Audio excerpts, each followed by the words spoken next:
Bonjour tout le monde, alors aujourd'hui je vous parle de La Passe Miroir, le tome 1, Les fiancés de l'hiver de Christelle Dabo. On est d'accord, la couverture est juste sublime, c'est vraiment pour ça que je l'ai acheté.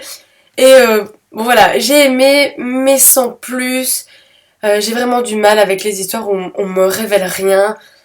Et voilà, j'ai vraiment du mal, je sais que ça c'est moi, c'est ma personnalité, j'aime savoir vite. Euh, Il y a de la patience chez moi, donc j'ai besoin de savoir. Et donc finir ce premier tome et ne quasiment rien savoir, ça me frustre. Voilà, cette histoire se passe dans un monde totalement fantastique. Et on va suivre notre héroïne qui est Ophélie et qui a des dons un peu particuliers. Elle peut toucher un objet et vous dire tout son passé, toute son histoire. Et un jour, on va lui organiser un mariage arrangé avec Thorn qui habite dans un autre endroit où il y a d'autres dons, d'autres pouvoirs. Et quand elle arrive dans cet autre univers, on va la cacher, on lui dit pas tout. Et c'est à cause de ça que j'ai eu un peu de mal parce que je ne voyais pas du tout où l'histoire allait aller, le but de l'histoire, c'est ça que j'avais du mal à accrocher. En général, quand je commence un livre, j'ai besoin de capter directement le but. Et là, je suis complètement larguée parce que je ne vois pas du tout comment ça va arriver. Est-ce qu'elle va tomber amoureuse de Thorn? Est-ce que Thorn va tomber amoureuse d'elle? Est-ce qu'elle va tomber amoureuse de quelqu'un d'autre? Et puis il y a plein de personnages qui s'enchaînent autour de cette histoire, autour de eux. Et on sait pas trop leur intention, s'ils sont méchants et gentils. Et c'est ça que j'avais vraiment du mal à accrocher. Mais j'ai quand même accroché après plus de la moitié quand même. Et c'est ça, arrivé à la fin, on vous laisse sur une action, vous savez pas ce qui va arriver. Et ça me frustre. Je déteste ça.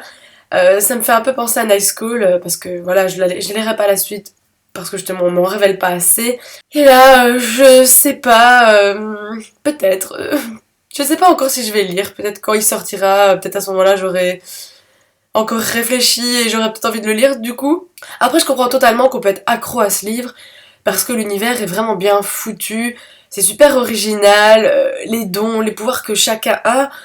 C'est totalement nouveau, c'est un truc que j'avais jamais vu. Et moi j'aurais préféré qu'Ophélie utilise plus souvent son don. J'aurais trouvé ça génial d'apprendre plus de choses sur certains objets ou voilà des petites histoires pour en apprendre plus sur l'univers. Même si on se doute qu'à un moment donné, elle touchera un objet justement pour utiliser son don. Mais je pense que c'est dans le tome 2 hein, parce que j'avais vraiment envie que ça arrive et poum, ça s'arrête et vous ne savez pas la suite.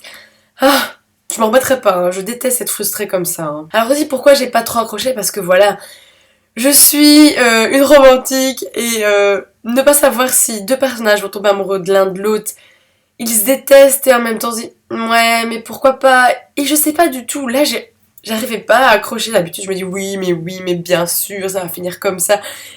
Et là j'y arrivais pas du tout et je crois que c'est ça que ça n'a pas marché avec moi. Mais sinon voilà je le recommande parce que c'est très bien foutu, c'est super original. Après si vous aimez bien qu'on vous révèle pas tout, je vous le conseille, mais chez moi c'est vrai que c'est...